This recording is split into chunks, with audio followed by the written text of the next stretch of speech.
Now I know why they used to do the clap deal now. Yeah, you got to get audio and sound linked together. Yeah, it makes sense now. Yeah, it's a little bit more advanced than last time we did a podcast. No shit.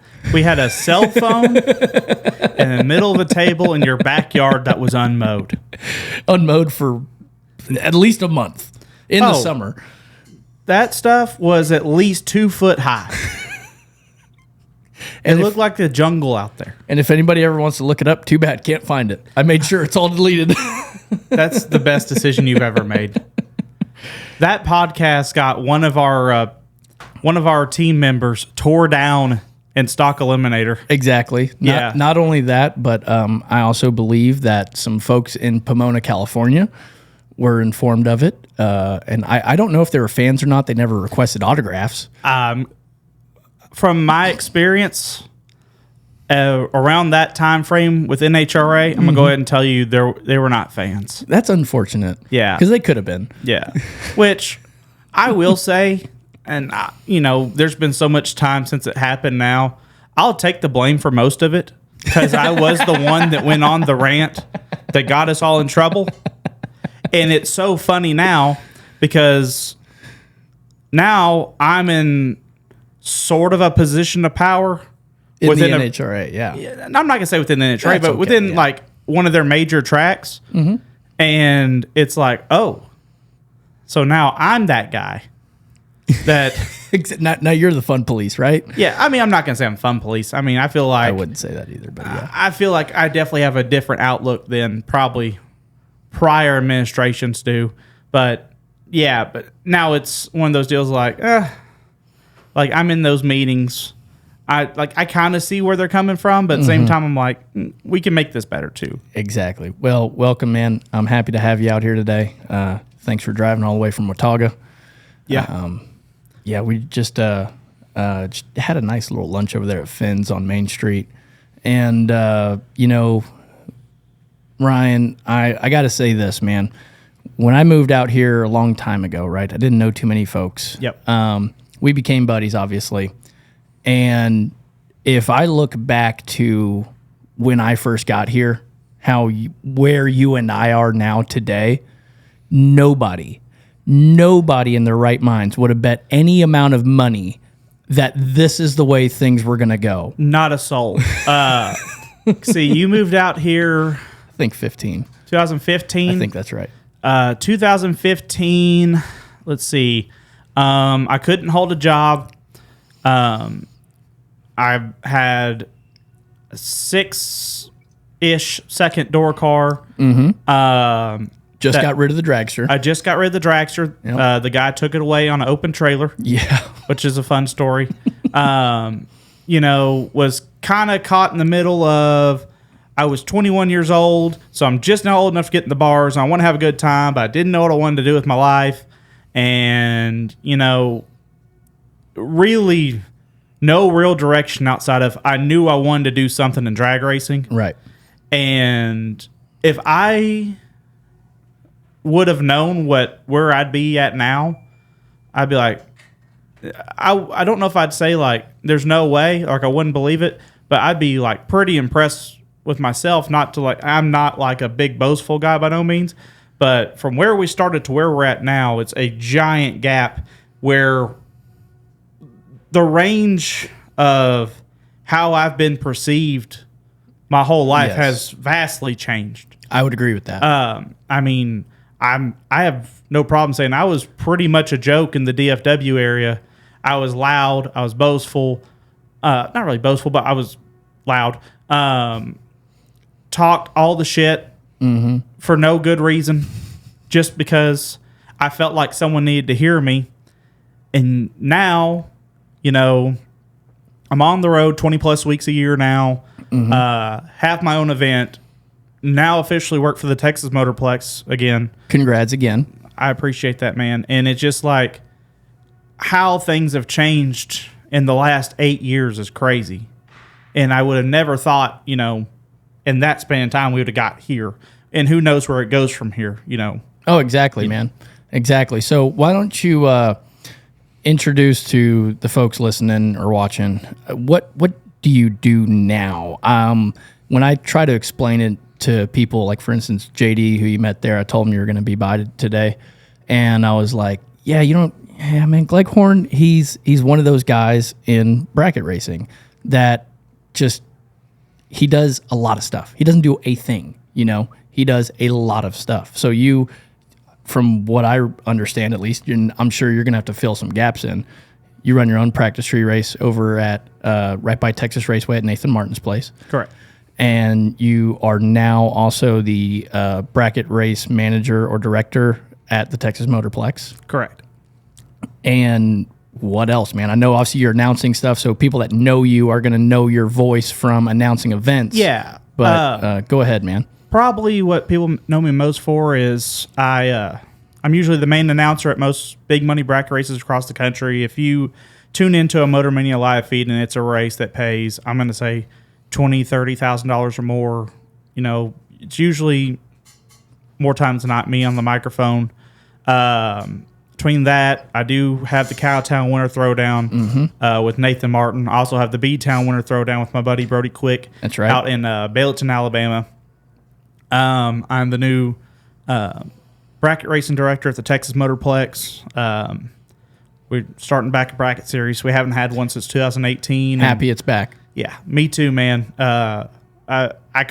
We had our first raffle last night, and I kind of explained it in there. It's like, we used to have a lot of racetracks around here, and for a metropolitan area, we still have a pretty good amount of them. Oh yeah, but like the Motorplex is where I grew up. You had a lot of people that they grew up at Texas Raceway, which I kind of did too. But the first racetrack I ever went to was the Texas Motorplex. I was 3 months old, and the only reason I didn't go sooner is because they weren't open. Exactly. So I grew up at the Texas Motorplex. I've always considered my family like Motorplex people. See, when I was growing up, there was you either race at the Motorplex or you race at Texas Raceway, because you couldn't race at both because they both raced every week. Exactly. And we were Motorplex people for the pure fact that they raced quarter mile and Texas Raceway couldn't. Right. That was my grandpa's mentality. He's going to race the long track. So I was there every weekend for years and years and years until I became an adult and I had to pay for all my own stuff. And, I kind of wandered out a little bit. But to be able to come back, and I'm the one that starts this program back. So if it fails, it's on me. If it succeeds, it's on me. I like that role. So I'm excited about that. So the practice tree races, the announcing, which there's a little bit of like race directing there too. I don't just call laps. I help assist in all aspects of the race. Which most folks don't know that that's what announcers are doing when they're up there. Not all of them do it. Yeah. But a good, the names that we know, the Jared Penningtons, folks like that, Jake Hodges, the guys that have put on the promoter hat on big events, they understand that there's never enough hands up in the tower. There's Correct. never enough eyeballs. And so they more than likely end up having a small to sometimes larger role in as far as organizing the events, communicating everything to the racers, getting folks into the lanes properly on time in the right places, and keeping the event rolling smooth while the folks watch on the internet or in the stands or from their trailers, whatever, of what is going on in the racetrack and calling that action as well. That's a lot going on, man. Correct. And then I've been lucky enough I've been doing the traveling announcing stuff full time since late 2018. Yep. I've got a pretty decent understanding of timing systems, how they work, when something messes up, how to remedy that. So I do a lot of messing with that stuff too. And then I've also worked a select number of No Prep Kings races as a race director for all the classes that are not on the TV show, your small tire, your 7.0, daily driver, big tire, Future Street Outlaw, like all that stuff. Like I ran the race in Maple Grove and the race in Columbus. Columbus was the race they had the most small tire cars they've ever had. I believe had 32 of them or 33 or something like that. Damn. And if you've ever been to Columbus, the stage lanes are not like super wide. Yeah. So corralling the small tire racers was fun. It was a challenge, but it's neat, man. I've been lucky. I've got to see a lot of different things. I've worked pretty much every race I've ever wanted to be a part of. I've now been a part of it for multiple years, and Excited. I get to start my own event this year at the Motorplex, the Spring Stampede, powered by the Hose Connection, bringing big money back to the Motorplex as well. It's a big deal around here. Yeah. To be honest with you, it really is, and for folks that aren't from like the DFW area, when you were talking about Texas Raceway and you had the Motorplex, those have been kind of the mainstays. Obviously, the Texas Raceway has gone away. Correct. And while it feels like 6 months or something like that, rumors start escalating of it coming back, but it hasn't yet. Nothing's come to fruition as of this moment right now. But the DFW area has cycled through a lot of tracks. And I'd like to get to that later. But explain right now to everybody, like, what is it about the Texas Motorplex, about that facility, that does bring prestige to racers and to other folks that work in the industry, and why the Motorplex is important? Man, it just kind of goes back to it's the original super track. Right. We're lucky enough now that we have these basically coliseums or racetracks across the nation. Like all the tracks that the Smith family owns, Vegas, Bristol, Z-Max, for example. But, the Texas Motorplex, first all quarter-mile racetrack, All concrete quarter mile, yeah. Yeah, all concrete. I mean, for me, I've raced there for so long. You start racing in the day, and then it comes nighttime. And for me, there is no feeling like you're late in this race, you're down to 8 cars or less, and you roll out from beneath the under the tower at the Texas Motorplex. Lights are on the bright. You got these giant grandstands on each side. Everybody is either on the starting line with their golf carts parked off the side in front of the tower, or they're sitting at the finish line. And you roll out there, and for a moment, you're like, this is the coolest thing I've ever done. Yes.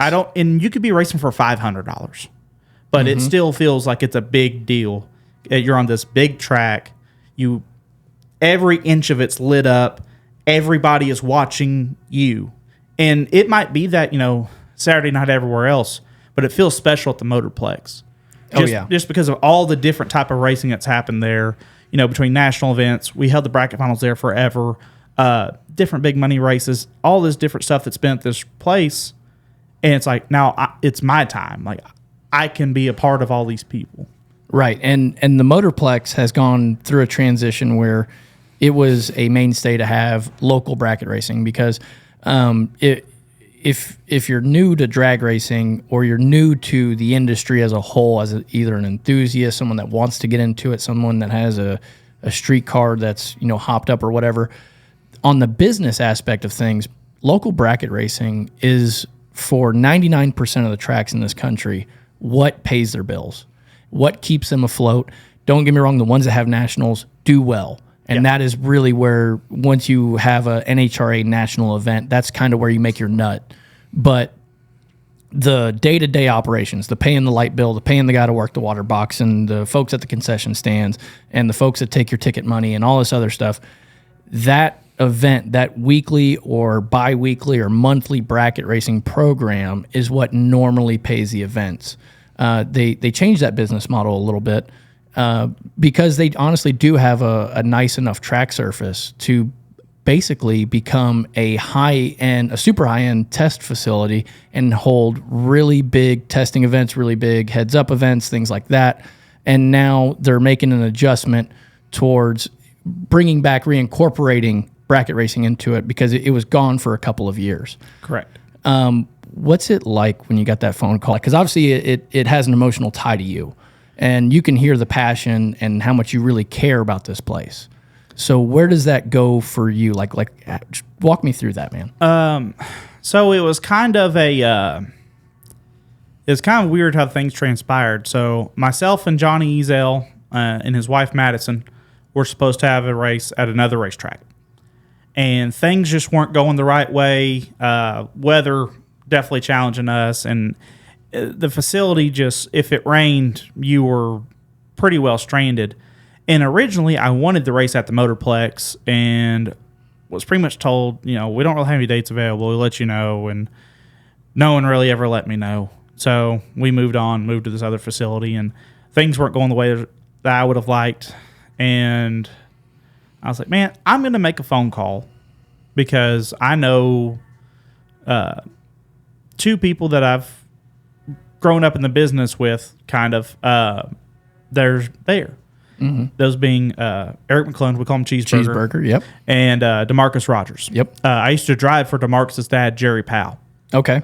So got a little bit of a relationship there. And two guys that really care a ton about that facility. Oh, absolutely. And they just love the sport of drag racing so much that they've pretty much dedicated their lives to making that place. Yeah. To continue keeping that place as to what it is. Yeah. I mean, Eric used to be a police officer. DeMarcus had, I think he was at Home Depot for like 10, 15 years, something like that. When he was doing the Bucket of Cash events me and Chase were doing, he was working at Home Depot and coming out and helping us after his shift. Yeah. I mean, he worked at Texas Raceway forever and been working Motorplex since Texas Raceway shut down. And I called them to move the event. They were at, I believe it was the Denver National, something like that. And we have this big, long phone call on their way back to the hotel. And they kind of we were kind of talking about maybe bringing some bracket racing back. But yeah, we can probably work your event in next year. I'm like, all right, cool. So just conversations with them going back and forth. And then I was in the area of the Motorplex a couple months back and just wanted to come see the place. I was going to do some promo stuff to kind of make the announcement, like, hey, we're having this event here. Mm-hmm. And we get talking about bracket programs, this, that, and other. And they're like, well, what would you think about you running it? And I'm like, I would think a lot about me running it. Like, this is home. Just had to find something that fit the schedule. And I'll be honest, I wanted more dates, which sounds crazy when you're on the road for 20 plus weeks a year. But no, I wanted more dates, but we got 2 to start with, and I think I'm pretty sure that we're going to grow it. But no, it's really cool to sit back and think about,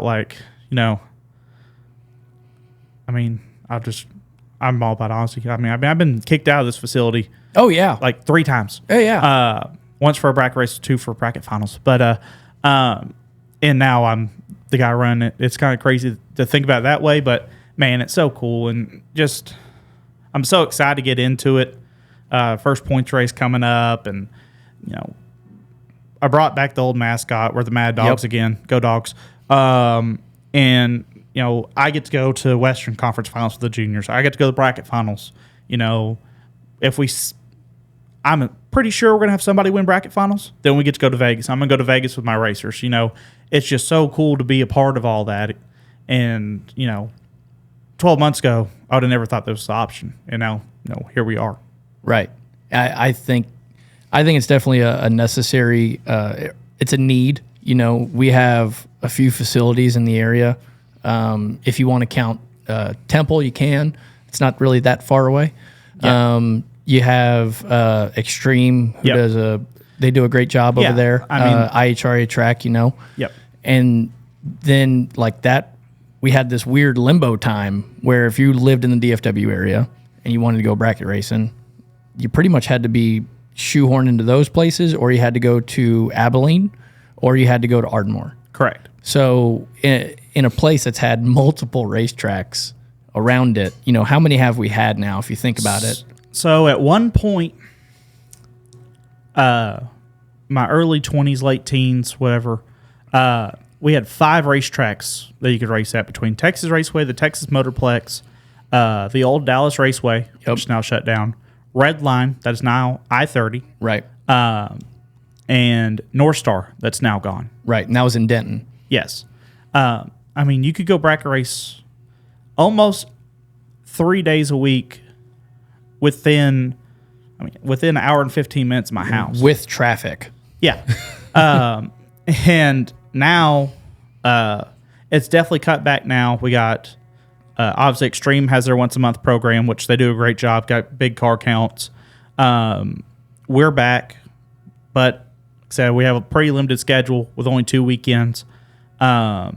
not real sure on I-30's involvement bracket-wise. They've been going through some management changes.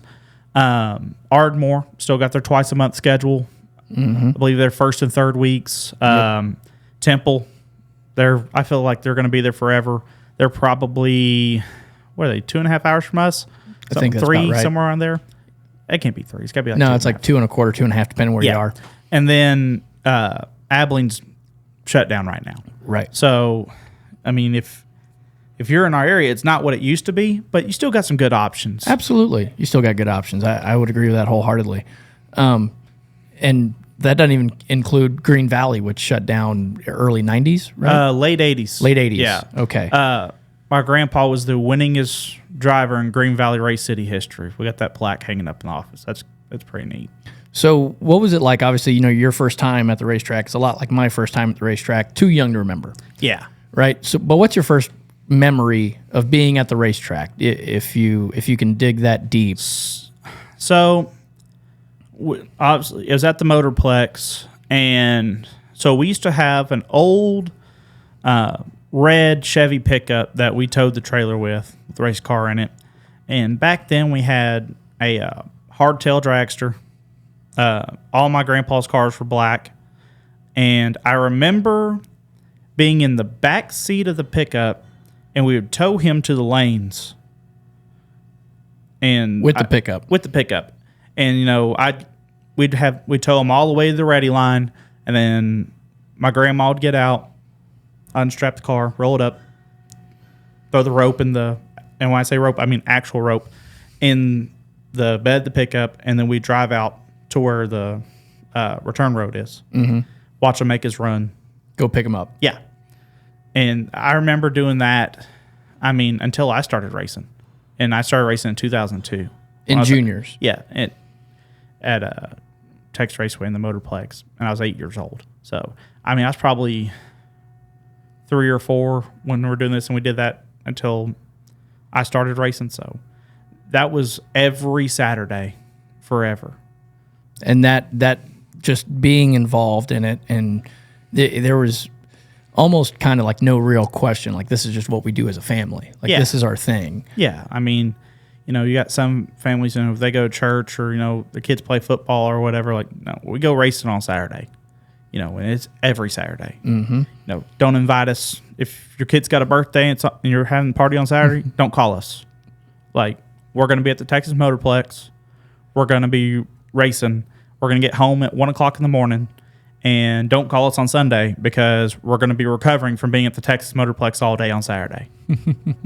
Yeah. Honestly, growing up, all the way up until my dad basically sold off his racing stuff. I had a very similar experience, except it was at Moroso, which is now PBIR, which is now shut down / trying to come back. It's kind of odd situation.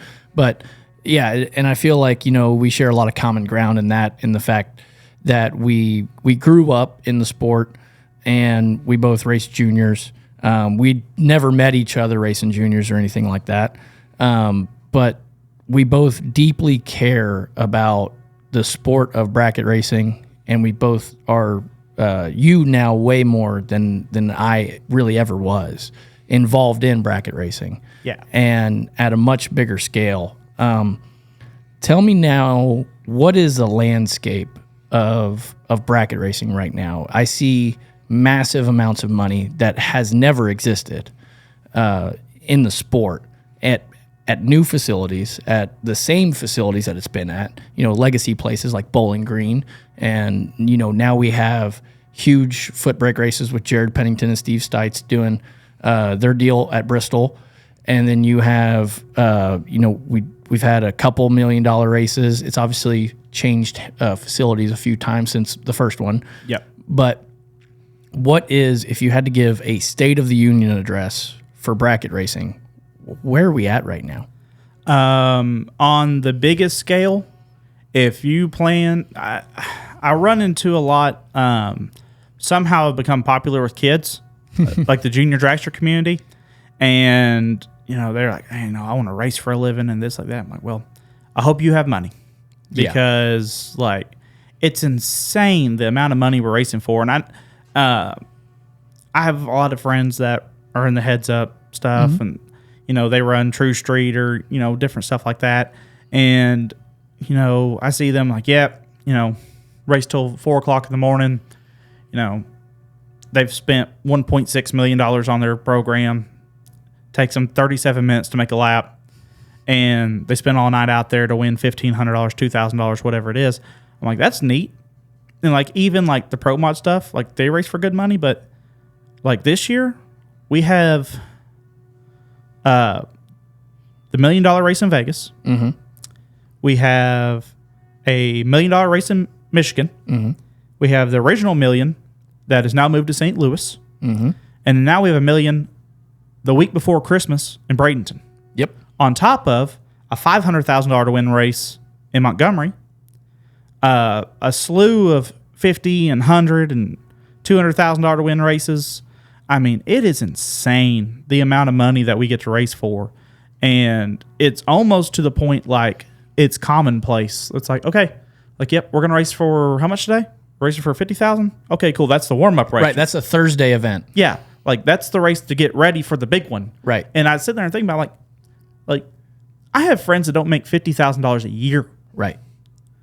And we're racing for more than their net worth on Thursday because we're going to race for $1 million on Friday or Saturday. Right. It's so wild from when I started really taking an interest in big money bracket racing. I mean, I remember having friends that were traveling 10 plus hours for 3 10-granders. Exactly. And now I have friends that won't leave the house unless it pays $50,000 or more. Exactly. Like, it's just so crazy how that landscape has changed. And we're racing for so much money. Now, it costs a lot more to run for that much money. It does. Everything's gone up, well, everything's also changed. You got to bring a better weapon to the fight these days. Oh, absolutely. I started running big cars late 2009, early 2010. Your average dragster went 480s. Yeah, fast one was 450s. Yeah, if you went 450s, you had a rocket ship. Yeah. Now that's middle of the if you're not going 450s, at least you're getting chased, and you're probably still getting chased going 450s.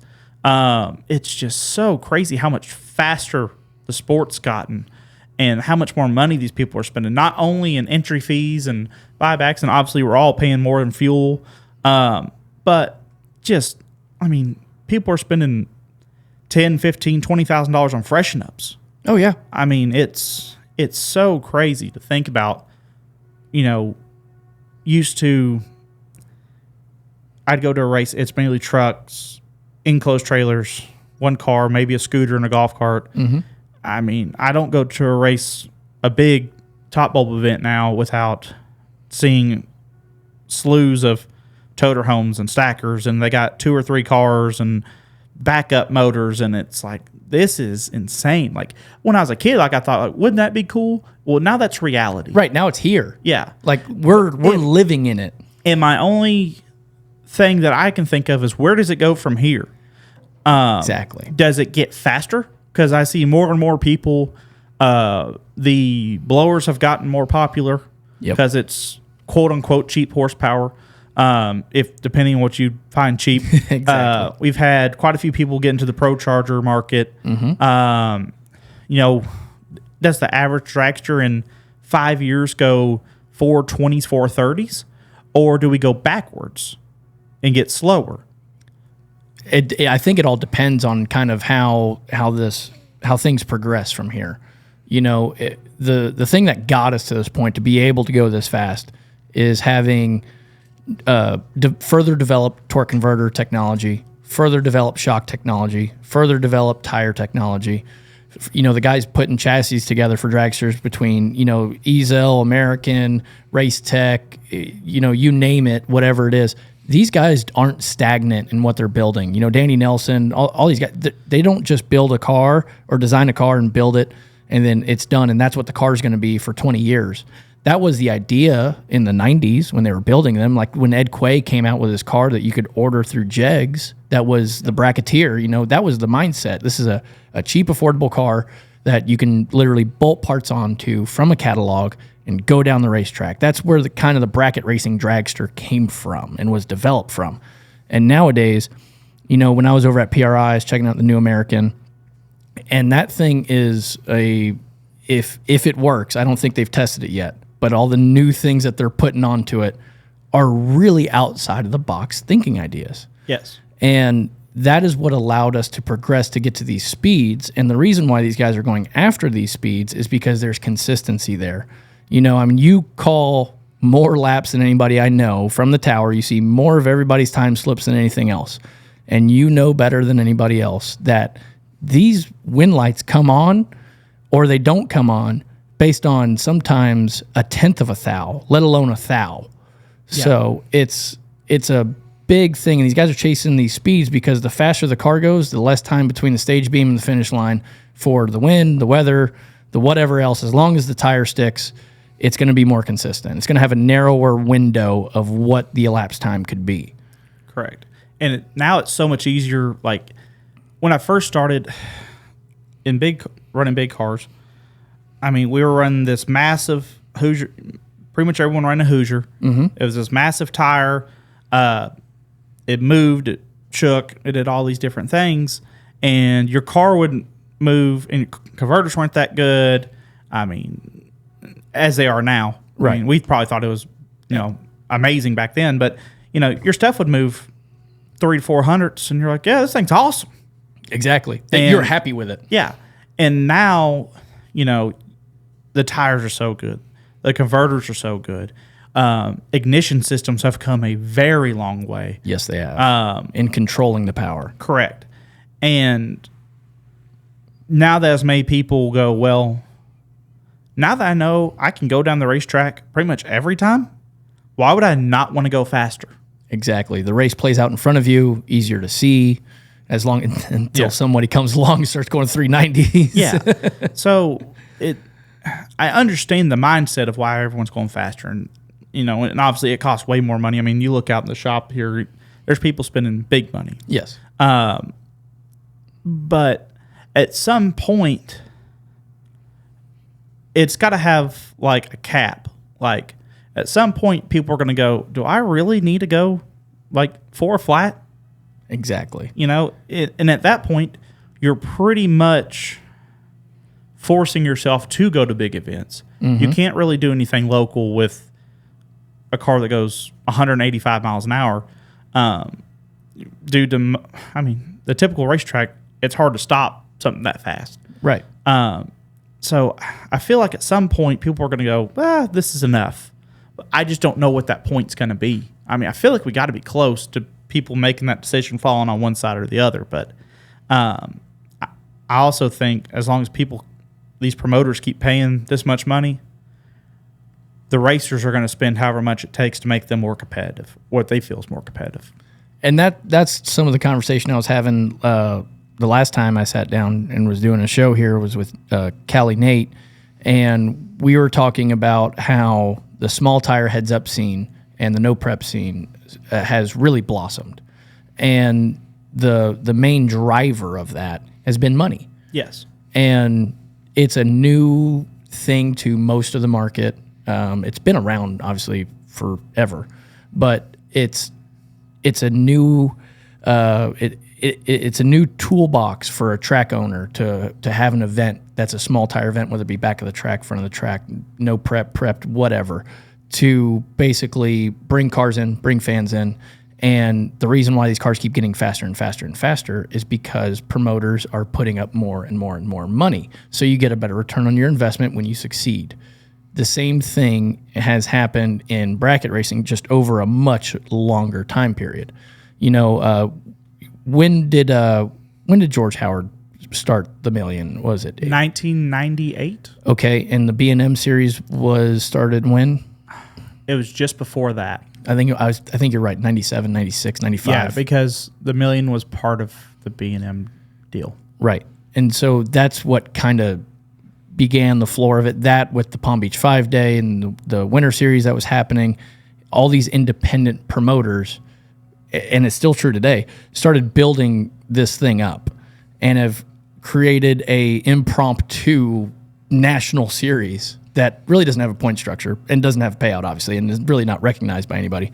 But we have things like on the from Drag Champ, the top 10 of the year, and it is subjective, but it's still kind of money based as far as how much you bring in. There's no real award for it yet, but I kind of started something. I was going to ask you where that's where I was going with this here is that you have, with doing these events and doing, just from the announcer side of it. I remember when I was announcing, not a lot, but a few of the big money races, my brain started clicking like, how do we interconnect all these things to have a true measuring stick of who's the best for the year?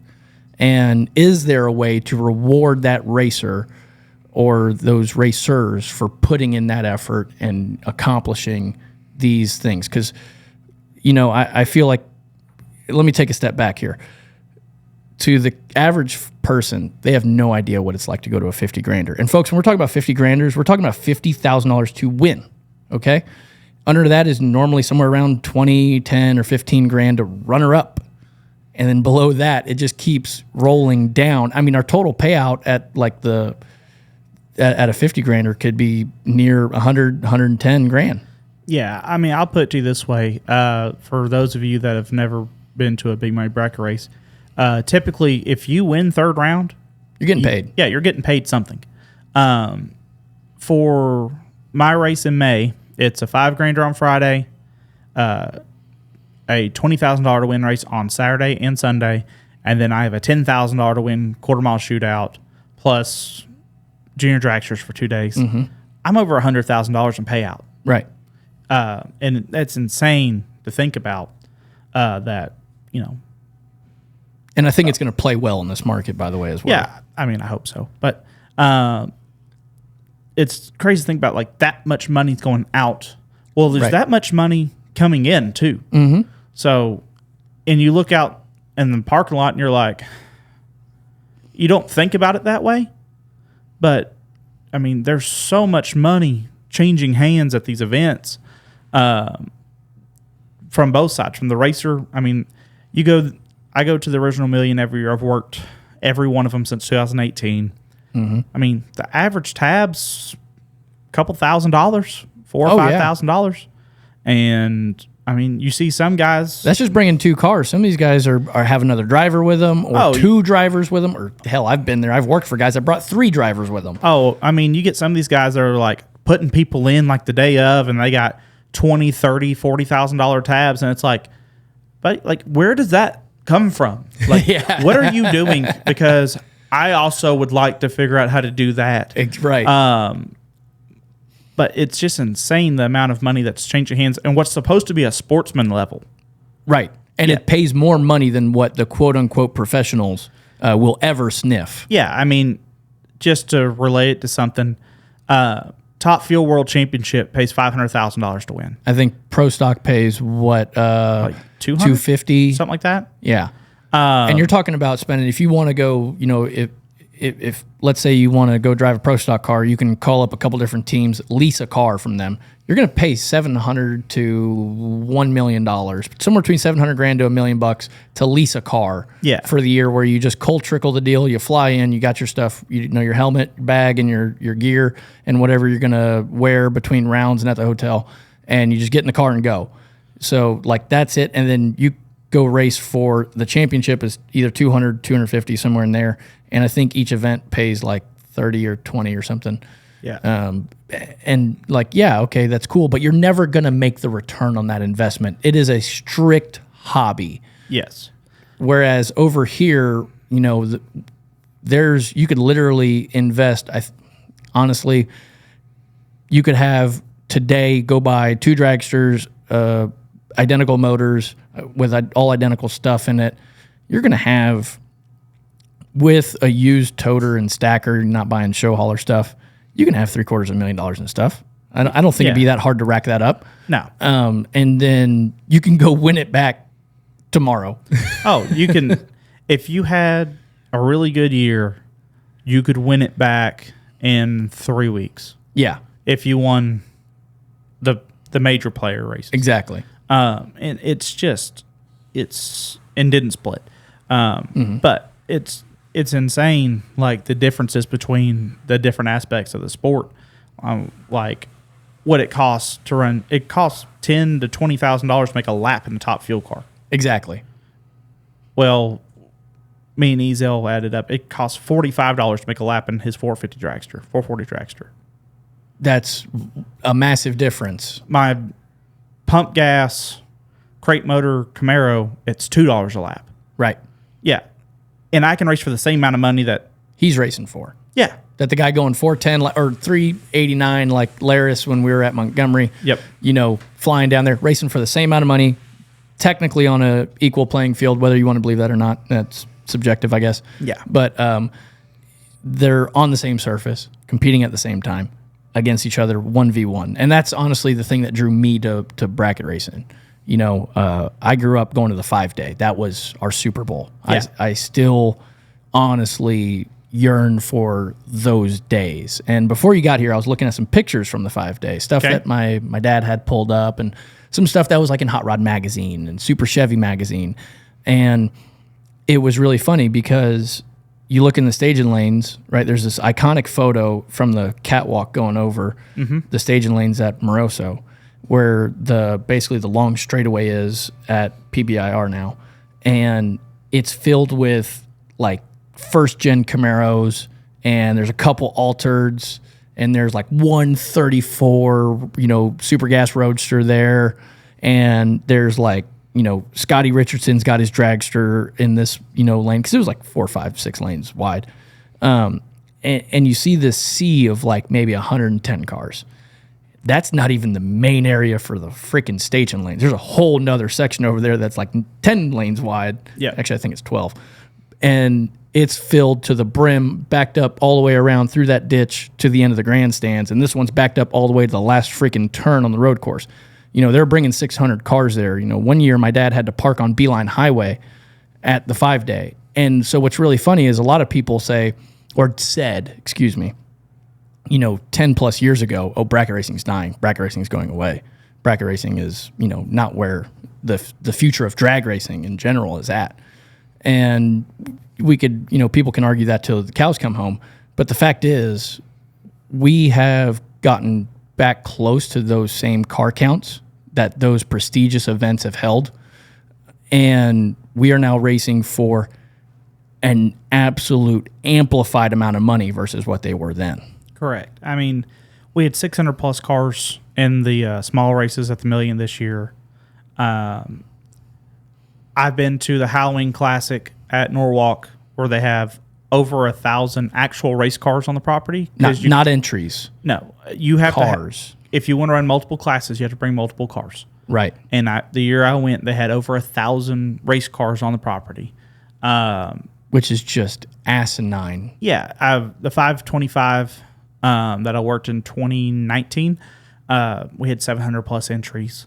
I mean, these guys, whether they have the money, they don't have the money, they got to mortgage the house, they don't care. They're coming.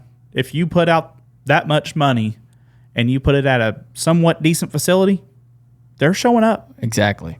And it feels surreal to be around at this time, to be honest with you, and having it going on. You know, obviously the vast majority of it is on the east side of the Mississippi River. Yeah.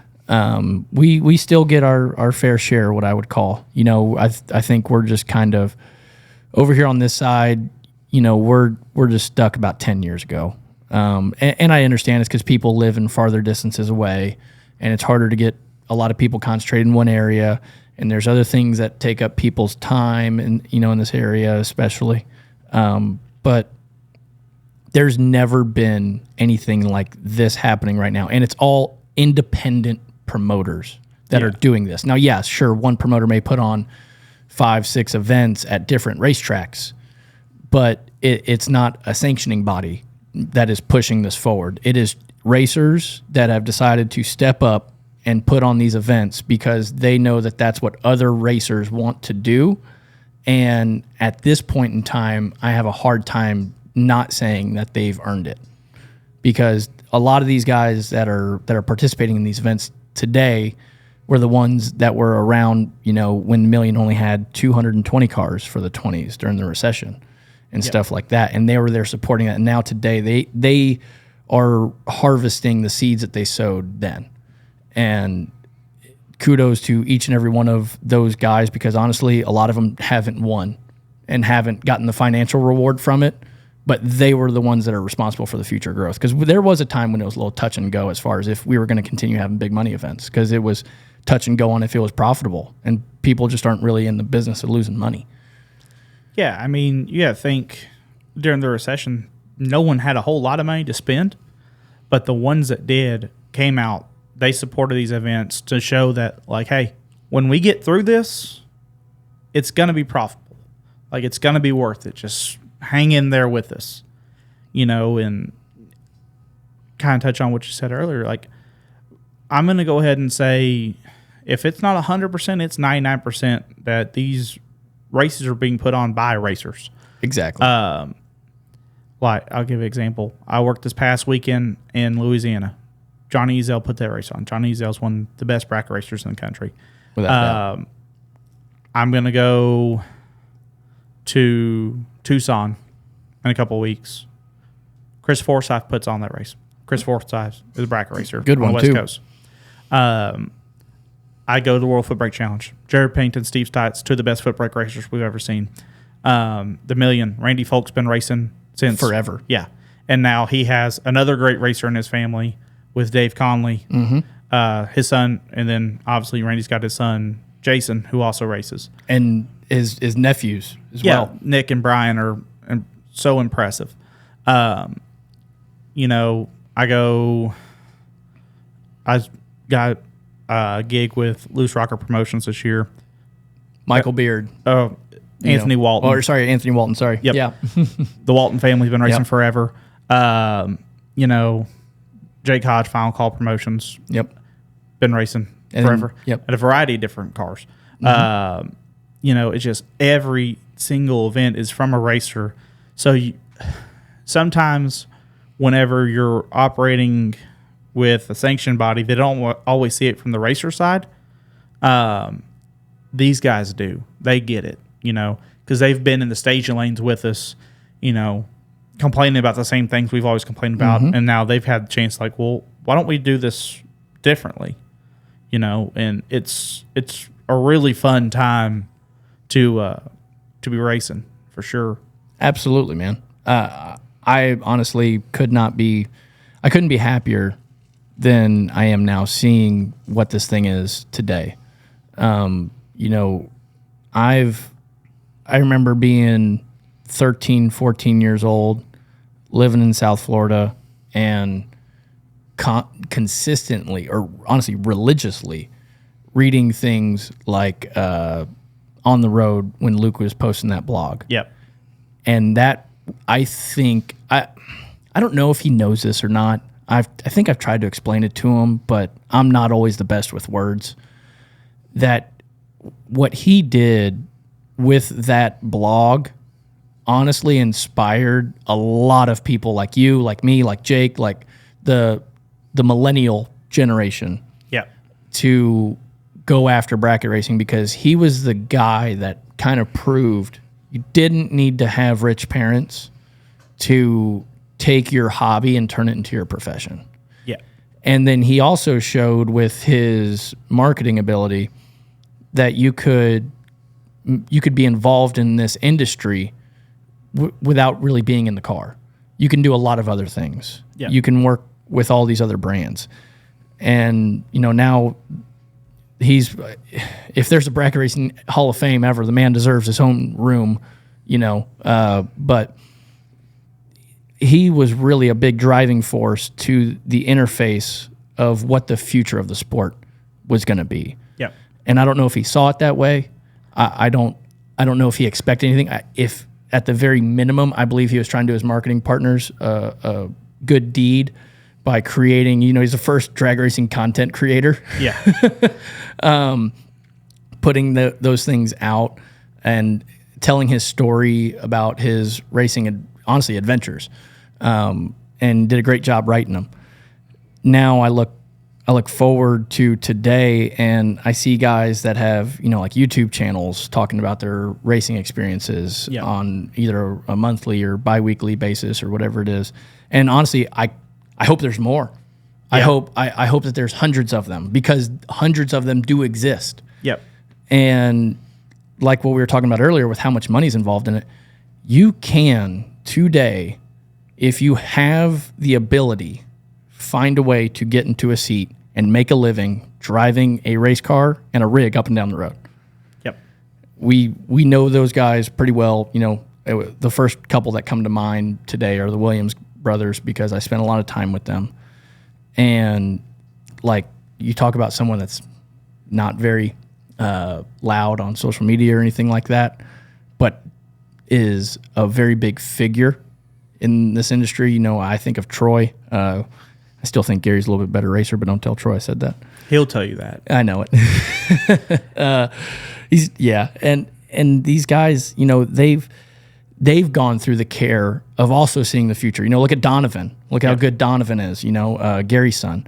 And honestly, I would have never predicted this. I hoped for it, but I would have never predicted this. And it's beyond exciting to look at 2023, but at the same time that it's exciting to look into 2023, we're staring down the barrel of a possible recession here. Yeah. So how, on the promoter side of this, that you are, how do you play that card with what you see coming up?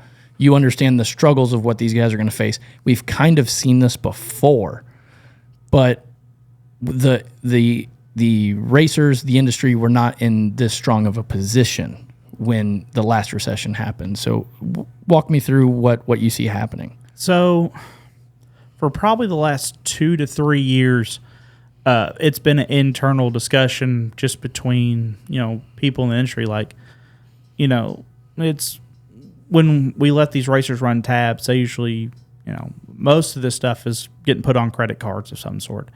And at some point, we're like, well, at some point, credit cards run out. Like, they quit letting you spend money at some point because you have to pay it off.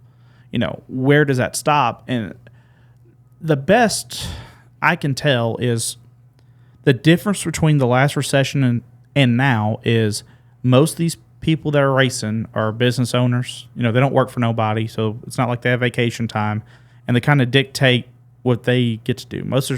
And when I say business owners, I mean like pretty successful businesses, right? That they don't have to be there every day.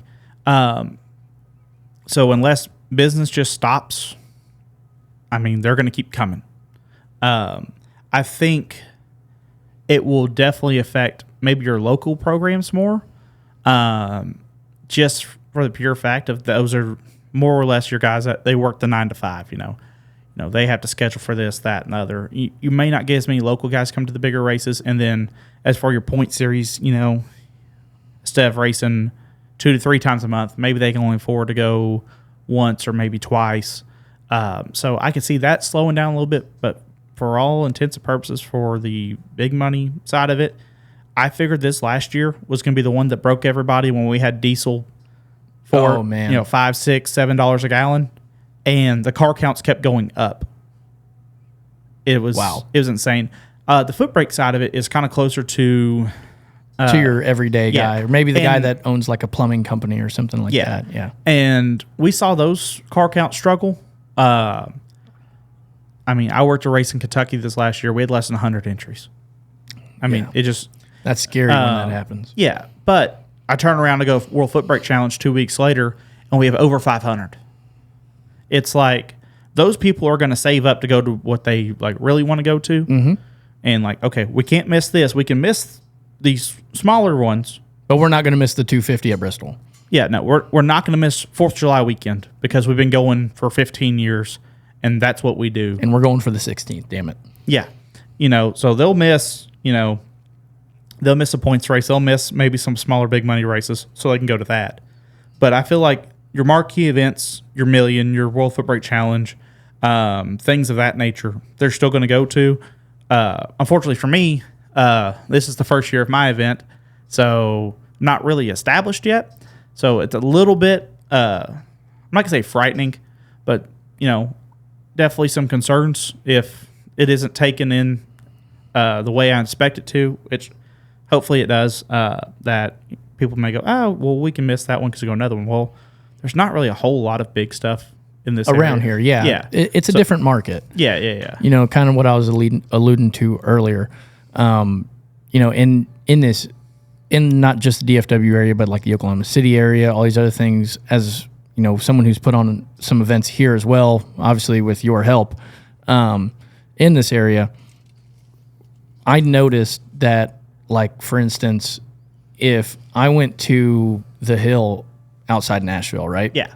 And there was 300 cars there. Yep. They were from an hour and a half away, 2.5 hours away max. Yeah.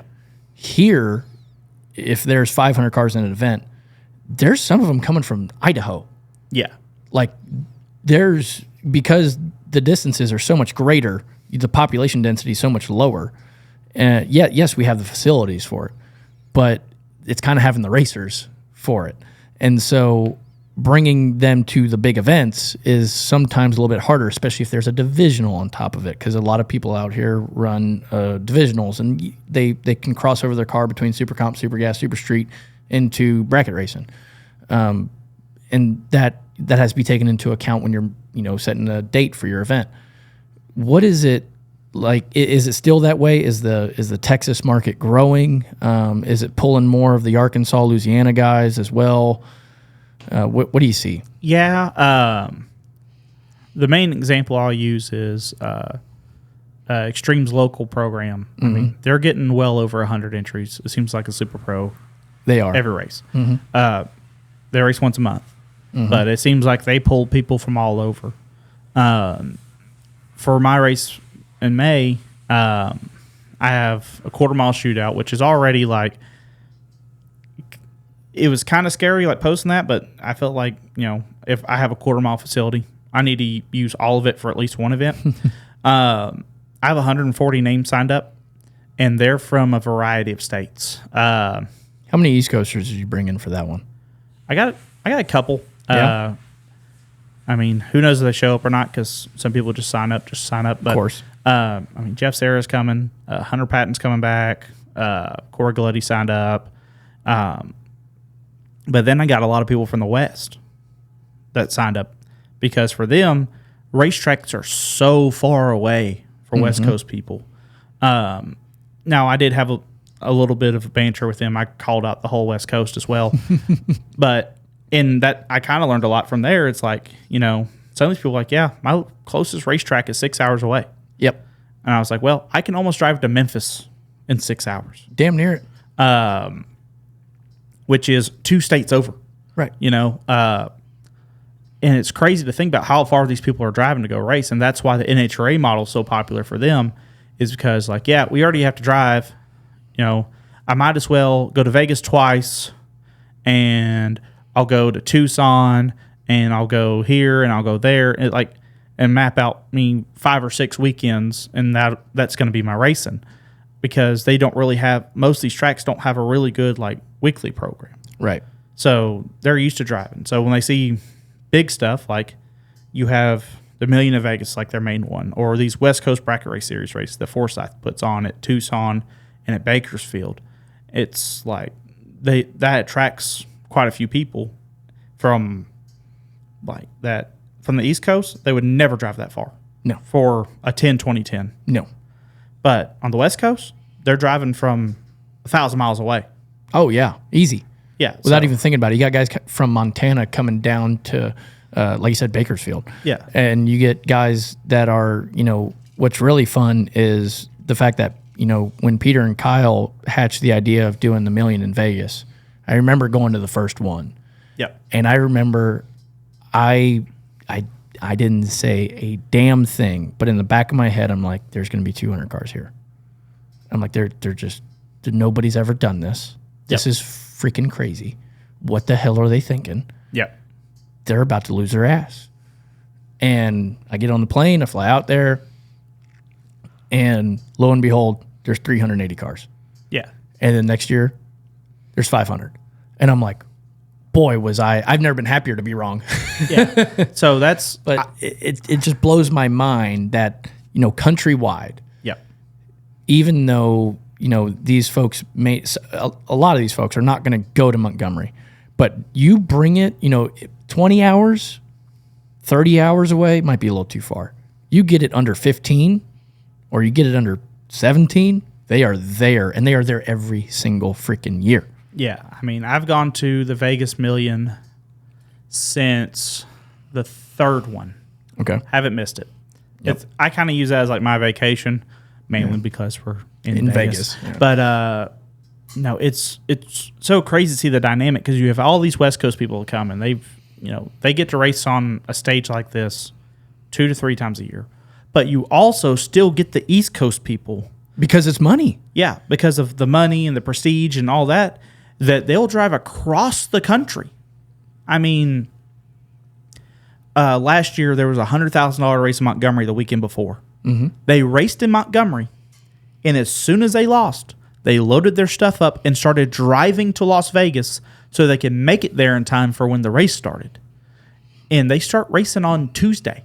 Yep. So you give you 2 days to get to Vegas. And you need all 2 of them. Oh, especially, you got one of these rigs, and it's just so crazy, like, that you have people from the West that they're so excited for an event.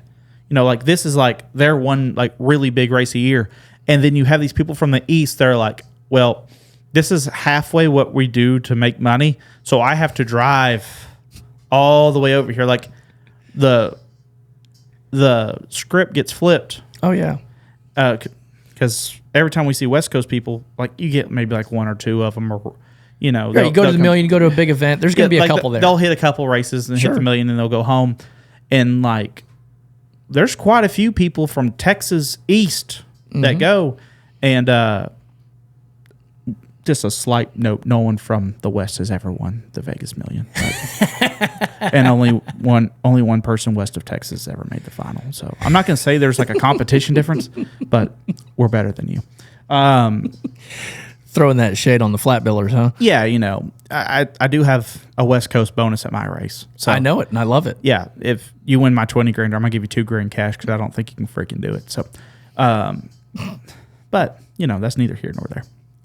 No, I think it is. I think it's at the Motorplex. I think it's here. No, it's definitely here. It's definitely at Texas Motorplex Memorial Day weekend. But and I've got a few people that have called me like, "We're coming to get your money." Good. And then I have one of my really good friends. His name's Bill Kidd. He's out of Tucson, and great racing family there. Oh yeah, I love the Kidd family. He called me the day I did that. He goes, "Well, I got good news. I got bad news." So okay, he goes, "Good news. You've got cars coming. Awesome. What's the bad news?" He goes, "They all want to kick your ass." And I'm like, man, I'll never be so happy to get my ass whipped ever. That's the really fun thing that I got to learn. As I started getting involved in big money bracket racing, is the people that are in this. You get every single walk of life. Oh yeah. I mean, I was or I guess I still am a college dropout, but I had no money to my name. I'm just there either, when I was working for Scotty or working for, at FTI, and just being around, get the opportunity to hop in a car a couple times. And the people that I met are just, to me, not only just fascinating for a multitude of reasons, but they're such good people. Oh. You break a transmission or something like that, and FTI's not there to service it because it's just an event that they're not at, or they're at another one or whatever. Someone there has a transmission that they are coming to knock on your trailer door, motorhome door, or whatever, and be like, "Hey, I've got this right now. You ready to put it in?" Like within minutes of making that parts call. And honestly, it blows me away. It's one of the things that honestly, I've got a multitude of hobbies that I like to go do, but anytime that I would struggle with racing or anything like that, I don't have a bad time at the racetrack, even if I suck, because the people are so incredible. Yep. No, we've constantly call it a racing family because it is. Right. Every significant friendship that I have, outside of maybe one or two, has come from drag racing. And people that live nowhere near me, I can pick up the phone today and be like, hey, I'm broke down 1,000 miles from your house. I need help. And I have, friends that will leave their wife and kids and come help me. It's just such a great community of people that we all just happen to like the same thing. Right. And I mean, I'm not saying if you race that automatically makes you a good person. No. But I don't know a whole lot of people in racing that are bad people. That are legitimately bad people. Yeah. Right. You can have a bad experience with a person, sure. Yeah. I mean, I've had run-ins with racers that weren't great. Of course. That are now my friends. And it's just that's half the reason, like, I think that sport retains people so well, is because everyone who's in it is genuinely a good person for the most part, for the vast majority of people that are in it. And I think that helps with people like, it builds a culture. Yeah. And then because one person's going to win at the end of the night. Right. And you're going to have 700 losers. Correct. But what keeps those people coming back is the community that that's surrounded with. They know they're going to go to a racetrack. They're going to be surrounded by primarily friendly faces, and they're going to have a good time. And it's the promoter's job to make all of that come together, or the track, or whoever, sanctioning body, whoever it may be. And that's what I feel like that's what separates bracket racing from everything else. Like, yes, we're competitive. Oh, yeah. But at the end of the day, let's say I go World Foot Brake Challenge, Scooter Hamlin kicks me in the teeth, 4th round. I'm going to still root for Scooter because that's my buddy. Yeah. Like, I'm not going to be upset that I'm be upset till I, get back to the trailer. I'm going to take my jacket off, I'm going to grab a beer, and then I'm going to go root for Scooter. That's just how it is. And it's so cool to have that, from coast to coast. You can have, like, I have friends that live in, like, Bill Kidd, who lives in Tucson. Mm-hmm. Last year, I flew to Vegas. I drove his car. We had never met in person before. But we had talked through Facebook. Social media has helped a lot with this. Yeah, it has. We had talked through Facebook, gave each other hell and this, that, and the other. And he's like, I'm going to Vegas. You going? I'm like, yeah, I don't know. I'm going to drive it. He's like, just drive mine. Never met the guy. Great guy. Same thing when I met Jake Hodge. Yep. We'd met a couple times. We were buddies, but we weren't, like, super tight yet. Mm-hmm. We both get a job working at Bristol. Drive the wagon. We'll go to a final. Now I basically live in his house half the year. You know? Like, it's crazy how all these friendships have changed, and how, just to keep going back to it, like, how good these people are, because there's so many people that are so generous. Yeah, and I mean, I feel the same way. Like, Jacob Pitt is the one that, practically got me my job here. Yeah. It's just incredible, the camaraderie that's there. And one of the things that I wanted to ask you about, is you've done some involvement with Drag Champ. I've done some involvement in the past with TJ at Drag Coverage. You were obviously as well. And the thing that I don't comprehend right now, and I really have a hard time understanding, is we are at the height of paying the most amount of money that we've ever paid. We have more manufacturers for more components than we've ever had. Yep. We have more manufacturers of chassis, of engines, of carburetors. We were talking about this earlier at lunch, of everything. And the only two media outlets that have stepped up to take any sort of, honestly, in my opinion, committed effort into bringing exposure to these events and these people and their stories are Drag Champ and Drag Coverage. And to be totally honest with you, I don't comprehend why that is the way that it is right now, because 20, 30 years ago, it was all over in the highest level media outlets at the time between, I mean, hell, it was on ESPN. It was on, CarCraft magazine, Hot Rod magazine, Super Chevy magazine, the Ford Mustang magazine. I can't remember it right now. All these different media outlets were honestly making there was some sort of media coverage in their distributions. And nowadays, it's even when we have Motor Mania TV, and Mark will let people clip stuff and put it up, and bring exposure to these things. That brings more exposure to the sponsors.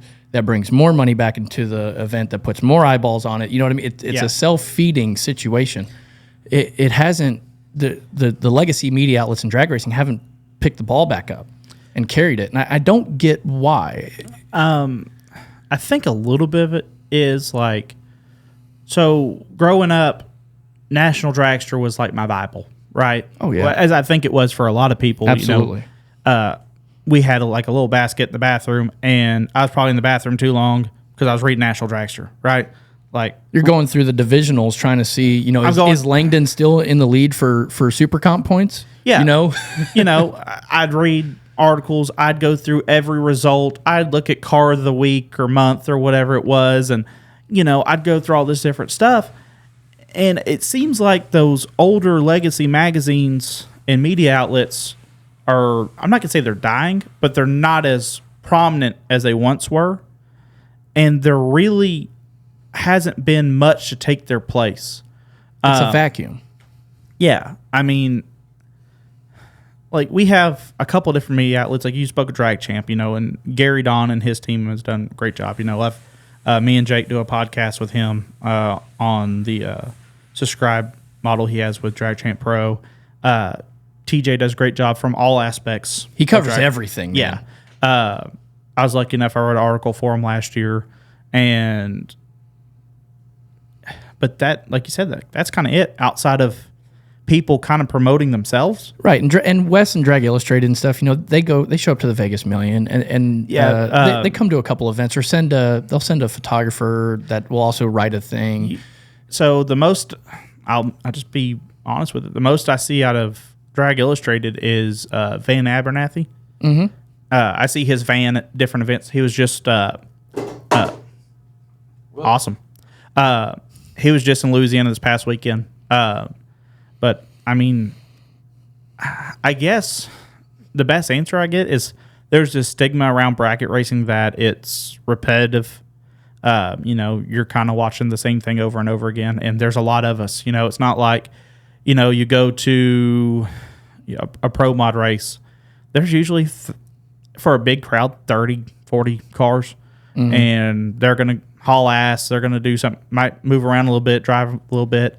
If you want to watch a whole bracket race, you best pack a breakfast, lunch, and a dinner because we're some snacks. Because we're gonna be there for 10 to 12 hours. Sometimes mm-hmm. longer. So I can see it's hard to capture people's attention spans, especially now where it seems like everyone's attention span is super short. Like, I know mine's way shorter than it used to be. Especially the biggest media outlet right now is probably TikTok. Yep. And they have your attention for 2 to 3 seconds, and you're like, cool, next one. Mm-hmm. Cool, next one. So it's hard to keep people's attention with that, especially without building a story around it. And exactly. In my job, I try to do the best I can to build a story around the people. Like this past weekend, we have some guys that are local to us, the Parks family, Rodney and Bryson Parks. They drove all the way to South Louisiana. And at 4 cars, there were 2 of them. They were both still in. And I was kind of talking up could be a father-son final. Mm-hmm. Unfortunately, Bryson lost it in the semis, but Rodney wins the race, Pretty cool deal. Still a great day for the family. That's an incredible memory that's never going to be forgotten between those two. They left the house at 2:30 in the morning to find out that we changed racetracks, go to the other racetrack, sit through a rain delay, never go to sleep, race till 5 a.m., and they're holding a $10,000 check in the night. It's a great story. Jeff Seri, when we won the Guaranteed Million, he was driving a broke race car. That was, yes. that all in itself, like that is such. If you sit there from a storytelling perspective, yeah. What else more do you need? What other fuel do you need? They blow this thing up the first run they make on like Wednesday. Change motors to a much smaller motor. They don't have a converter that matches it. So this thing is, for all intents and purposes, it's garbage. Right. And Richard Dukes just trusted Jeff enough, like, well, see what you can do. Make it work. I have a $3,000 entry. I want you to run it. And he did. And he drove the wheels off this thing to a $1 million paycheck. I mean, things like that are just so cool. Bob Locke won the Super Gas World title this year. I mean, the dude beat cancer. Had such an outside shot to win the world. He had to chase down Unruh for a month and a half. After he wins at St. Louis, goes out west, goes to the World Finals, has to win the race. Mm-hmm. You know, we didn't write him off, but it was like, okay, this is Unruh's championship. Yeah. And then he wins the damn race. Yes. Like, there's such great stories, but if there was just... Not saying that drag champ or drag coverage isn't a prominent media outlet. But it's not full-time jobs. No. These guys are doing these things because they care about the sport. Correct. But if you had an equivalent of a Hot Rod magazine or things of that nature that everybody read that covered the full story, I think there would be way more eyes on this product than there would be otherwise.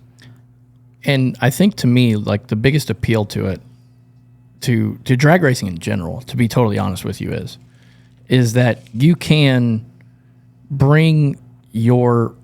Okay, I'll give a personal example. You can leave school on a Friday night, okay, in your mom's Hyundai, what was it, Sonata, okay? Yeah.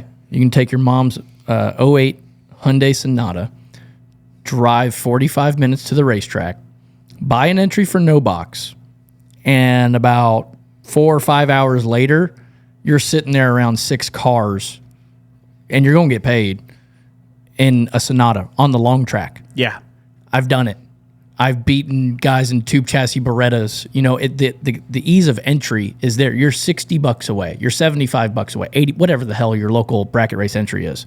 You're that dollar amount away, which is not really, especially today, a very significant amount of money. You can't go to you can't take a girl out to the movies for that much money now. Oh, no, I can't have a date night for under $100 right now. Exactly.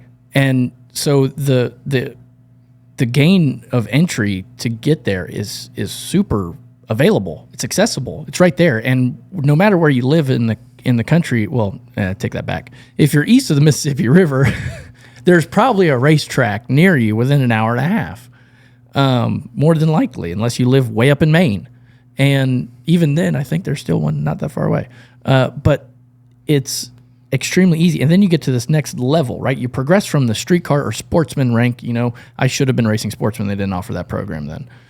But you get to the next level up, which is a pickup truck, a flatbed, and a door car, which is, I would suggest, be the minimal investment to having a quote-unquote racing operation. Yep.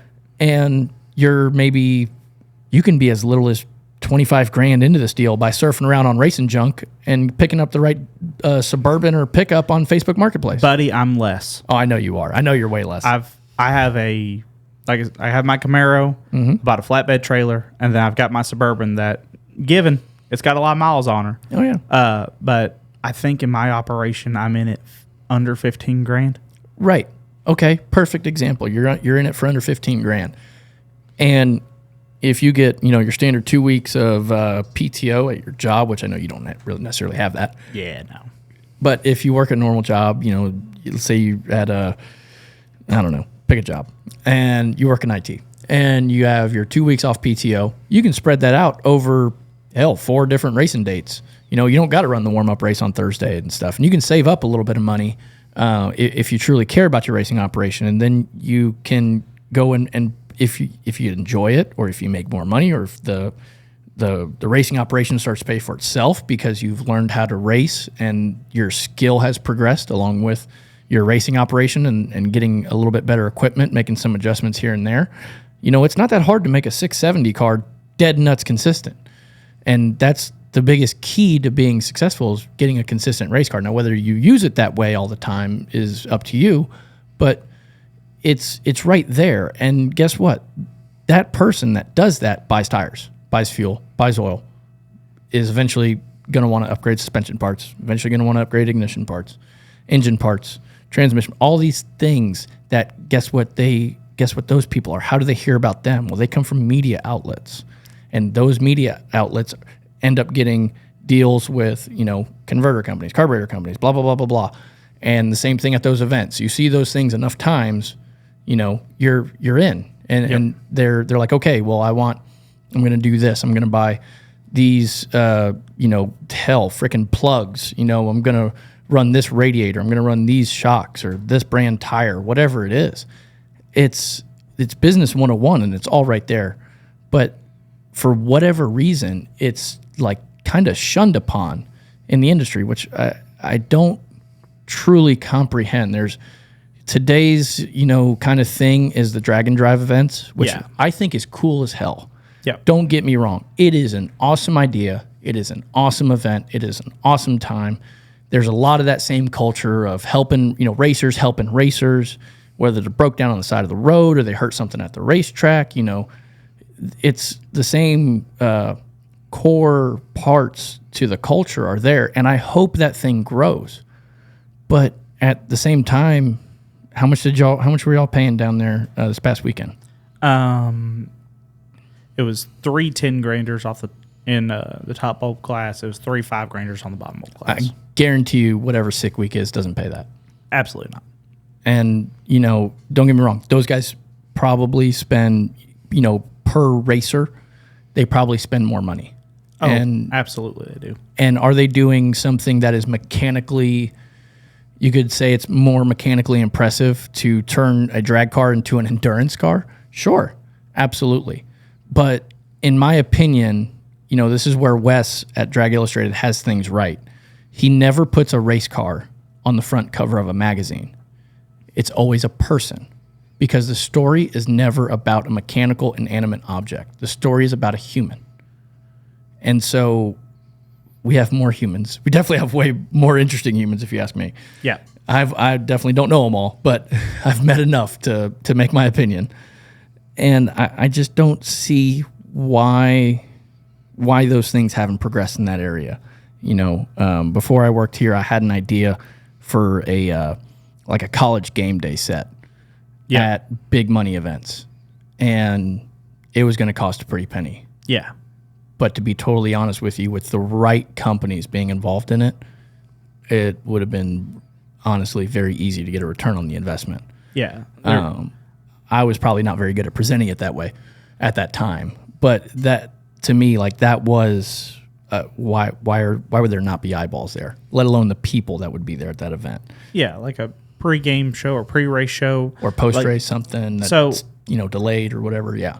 One of my favorite things growing up was Sunday mornings before the national event. Yes. It was like NHRA Today. Oh, it's the coolest shit ever. My favorite part of that show was Mike Dunn's marquee matchup. That's right, the Mike Dunn marquee matchup. And he'd pick a certain pair in each class. Like, this is going to be the most competitive race of the round. Mm-hmm. And then he'd kind of tell a story like, well, this guy, if these guys win, they could potentially run each other, and there's this points battle, and there's all so much behind it, and drama and story, and it's not manufactured bullshit. No, it's real, right? And I just feel like you can bring that to what we're doing. Mm-hmm. My marketing approach here is jab, jab, cross. Right, like a boxer. Yeah. Okay. So I put a piece of content out. It's a jab. I put another piece of content out. It's a jab. And then I may drop a technical article. Right. That's my hook. Yeah. And drag racing today, they've got a million jabs. They got all these press releases. They've got race results things. They've got all these different little pieces of content that go out. And I apologize for turning this into this discussion here and making this turn, but I think it needs to be talked about in our in the bracket racing side of things. There's nothing that makes that big cross. Yeah. You know, you had that with the NHRA Today show. Yep. And like you said, like that was religion. It is Sunday morning. I'm going to wake up and watch fishing shows until 9 o'clock. Yep. When NHRA Today comes on. And then, sorry, Bill Dance, but I got to flip over, buddy. And I'm going right here to watch Mike Dunn and Dave Reef. Dave Reef sit there. And then, you know, here comes Warren Johnson and Kurt Johnson, and they're going to talk smack to each other. And, you know, because they're qualified 7 and 8, so they're going to be paired together. Both of them are frustrated because they don't want to be there.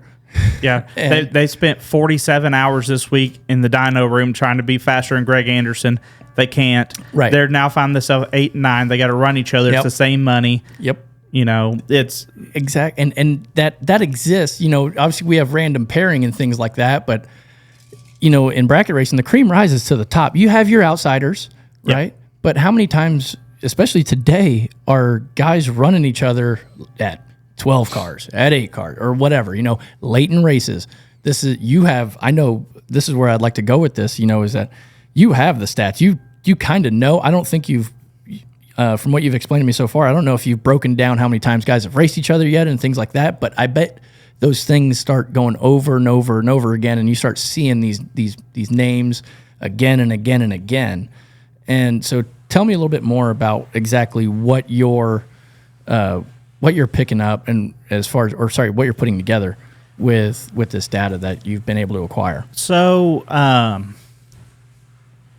If you follow me on social media, you know I'm kind of a stat guy of sorts. Like, I have every person who's ever been in $1 million race final. You know, any woman that's won a race $50,000 or more. All the World Foot Brake Challenge results from all the different events they've had.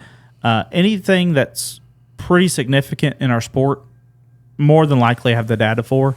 Outside of the 5-day stuff, which I'm working on currently.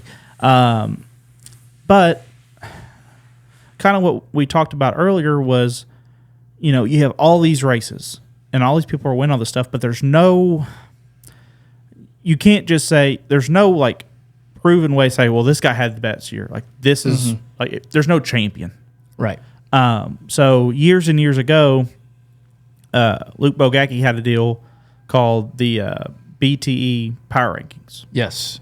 Which he also included NHRA events as well. Yes. And it had a points deal, and at the end of the year, winner won like a PT transmission.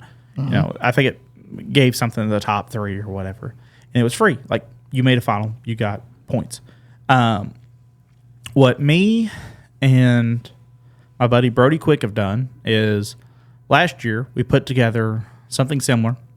Marco Abruzzi from Abruzzi Transmissions and Converters stepped up to be the title sponsor of it. And we have the Abruzzi Bracket Racing Power Rankings. And what we're going to do is every race that currently it's at 15 grand or more, if you make a final of it, you're getting points. And at the end of the year, we're going to tally up everyone's points. And whoever's number one, you know, that's our champion. They're going to get a converter of their choice from Abruzzi. My friends at Wired Designs are making big checks and all sorts of stuff like that. And, you know, kind of give a little bit of prestige, like an end-of-the-year goal. Right. Right now, obviously, the prize is fairly small. But it can grow, though. Oh, absolutely it can. I feel like there's a great opportunity for that. And it's just something else for these guys to strive for. Something for these guys that have been going to all these events. Like, you know, if I can just get my name on the board, you know, that's a start. Like, so we end up having combined 2 of the races this past weekend. So it paid 20. So currently Travis Barnett is leading the points rankings. You know, biggest win of his life. You know, Travis is a great guy, but now he's number 1 in the world right now. Exactly. You know, and, you know, now people have to chase him. And I think it would honestly be fun. I remember the B&M series was obviously too young to compete in it. Yeah. I remember the DRR series. Never came close enough to when I was living in Florida to be able to go to it. The end of the year, whether it was a junior dragster person, a bottom bulb person, or a top bulb person, you got a number one. Yeah. You got to have that beautiful number one. And don't get me wrong, I like what the IHRA does, or has done in the past, with having their world finals. NHRA obviously has something very similar. The IHRA model is a little bit different, or really a lot of bit different, but they both work. However, those are for what, in my opinion, is the entry level or the actual true sportsman side of bracket racing. Someone that gets to go race at their local track for an entire year. They're committed to that facility, committed to that schedule. Then they go to their bracket finals, perform well enough there to advance to the world finals. With this situation here, it's a bunch of independent promoters. Yep. And, like with the DRR series, it was a big money bracket racing schedule, or the B&M series, big money bracket racing series, that followed that and did these things. With what you have going on here is it's not a specific brand of a promoter race or anything like that. It seems like it's a lot of them. Elaborate a little bit more about how folks can earn points in it or participate in it. Is there they got to pay a fee for it, or is it, what's it like? Tell me about it. So it is 100% free for the racer. How you gain points is by going to final rounds. I said 15,000. It's probably going to get lowered to 12. When I originally made it 15, I was trying to backtrack through so many races, and it's like, man, trying to keep up with all these different races is hard. So we'll probably start with 12 grand and up. But you get different amount of points considering on what races you're in. You win. Let's say you win a $20,000 win race. Well, you get 20 points, and then runner-ups have a point system that are less than that. I think it's like 15 to 25 thousand to win. If you runner up, you get 6 points. When you get to 30 grand, it goes up, and all the way up to the most points you can acquire in a single day is 50. That way, if you win the million, you don't get 1 million points. Right. You have to have a cap somewhere. So 50,000 and up, get 50 points. Those runner-ups, I believe, get 25 or 20 points. And we're going to keep track year-round or until December 31st.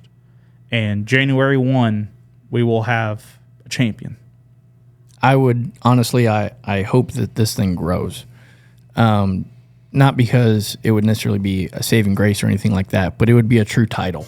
Yeah. There's something to it, to creating a goal worth pursuing. Don't get me wrong, the money's great. All that stuff is wonderful. But having an end of the year goal, set your sights on, even if it was just for bragging rights, I think it would be great. The fact that Abruzzi Marco has stepped up and is doing that, that's freaking wonderful. I love that so much. It reminds me of the 5-day and the point series that the 5-day was, which at the end you got the grandfather clock. Yeah. Which honestly, super cool. I'm still a little upset that I never got to race for one. Yeah. Never had the opportunity. Because they are so freaking cool, man. I've gotten to see a couple of them in person, and I'm not going to lie. I'm just trying to figure out pretty much how to get it out of that damn house. Yeah. But, what, when we look at the overall landscape of bracket racing, how many people do you think in general are involved with either it be on a local scale, and I don't mean NHRA divisional or national stuff. Yeah. I mean someone that's just going to bracket race, whether it be IHRA, NHRA, local stuff, big money stuff, top, bottom, whatever. What do you think the overall number of participants would be if you had to take a stab at it? It's got to be in the thousands. Oh, yeah, it's obviously in the thousands. Especially like out on, you go through the East Coast, there's so many racers that, I may not see them come to a major event, but I get poking around on different points lists and things like that, and like I see these car counts that all these different tracks are having, and there's so many racers out there that I would think it'd have to be at least I don't know how many members NHRA has or IHRA has, so I have no clue. I would think it had to be at least 1,500, 2,000 people that are bracket racing. I think the number is actually a lot higher than that. I did some digging into this when I was still really heavy in doing the bracket racing memes page. Yeah. And the number that I came up with was 20,000 plus or minus 5,000. That's crazy. And that was like taking into account that, maybe a quarter of the NHRA members at that time were bracket racers, which I think is higher than that. Taking into account how many people go to just a big money event once a year. Yep. That's the one that's closest to them. Yep. And then, I would say maybe half those folks are traveling to multiple events. Yeah. The other half at that time, I think it's higher now, to be honest with you, more folks that travel more. But at that time, I think only half of them were. That's kind of what I came up with loosely. And then I was also, looking at things like the no prep events, the grudge events, the other small tire events. And it's not an infinite number higher, obviously, but it's multiple times over if you add up all these other things, from like the Outlaw Pro Mod stuff to the Radial versus the World stuff to, and when I mean Radial versus the World stuff, I mean like Pro 275, X275, LDR, da-da-da-da-da. If you go to lights out, period. Right. If you go to lights out, I just consider you, a high prep radial guy. Yep. If you do back of the track stuff and small tire, no prep stuff, you're kind of the same-ish racer. You go to the same events. It's like there's 1,500 of those guys. Like, because that makes sense from what I see, like on 1320 video stuff at the time. I was compiling this data list. And I was blown away by how many people are involved in bracket racing. I've said blown away like 15 freaking times now. But it honestly is, because I don't get to nerd out and geek out this much over bracket racing here, obviously. But it's the number of participants is absolutely wild. And I'm curious as to how we're going to keep continuing with these higher payouts, with these with the expenses of being involved in bracket racing going up, whether it be fuel or things on the cars in general, whatever, keeps going up. How are we going to keep bringing new blood into this stuff? The Junior Dragster Series obviously does a good job. Yeah. But we both know that, around 13 years old, 14, 15, even all the way up to 18, people kind of start falling off from out of the juniors, and they don't really get converted into the big car thing. What do you think the solution is to that? Yeah, I had a conversation about this one time, and something that was like I never really thought about before was brought up, because they should make juniors get out of juniors earlier. At 16, let's say 16 years old, can't drive a junior dragster anymore. Reason that being is, okay, well, right now it's 18. Mm-hmm. Well, what happens at 18? You go to college. Yeah. After, obviously. Yeah. So these kids, most of them, they're not getting their college paid for. If you're extremely lucky and your family's in a position, or you worked really hard, got scholarships or something, you can have your college paid for. But most of these kids are paying for their own school. Well, now you want them to spend, $20,000 or so on a racing operation. There's not a whole lot of 18-year-old kids who can do that. Not many that I know. Even after you sell all your junior dragster stuff, if you want to be competitive, you're still looking at another 10 grand on top of that, Mm-hmm. So it's hard for these kids to get in. Whereas if they stopped at 16, you could sell it then. Parents probably help out a little bit more, and they could keep racing at least a little bit through college. I will say, like, through my generation of junior racers in this area, there ain't a whole lot of us left. The ones that are still around, that most of them do pretty well because they've been racing since for a long time now. Yeah.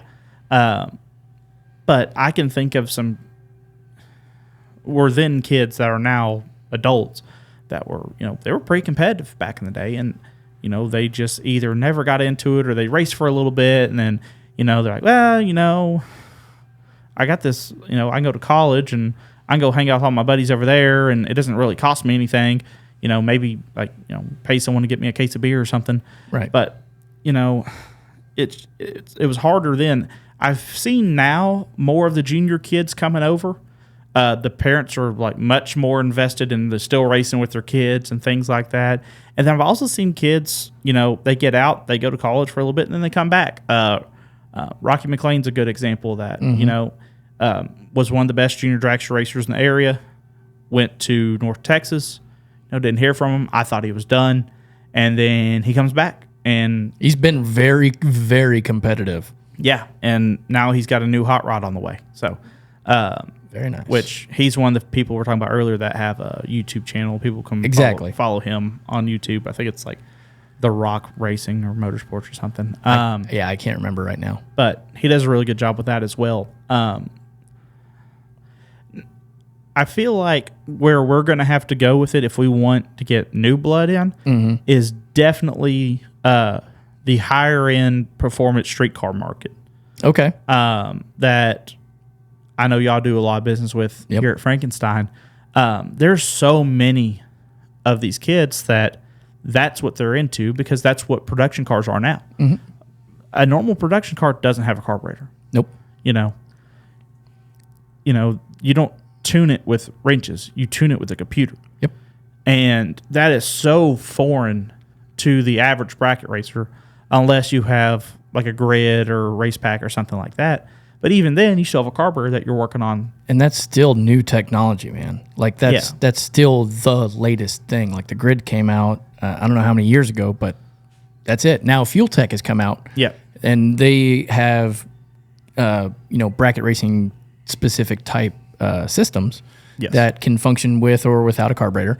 Yeah. And that's been a wonderful advancement as far as, the technology aspect of it goes.